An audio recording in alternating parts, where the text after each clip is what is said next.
بسم الله الرحمن الرحيم.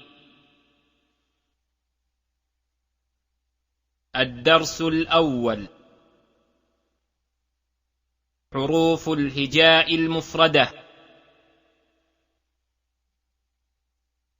ألف، باء، تاء، ثاء، جيم، حاء، خاء، دال، ذال، راء،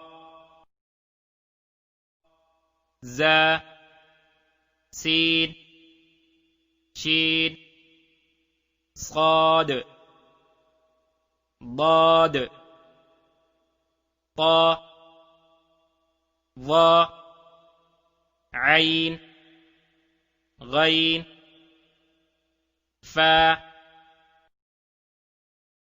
قاف، كاف، لام، ميم، نون، واو، ها، همزة، يا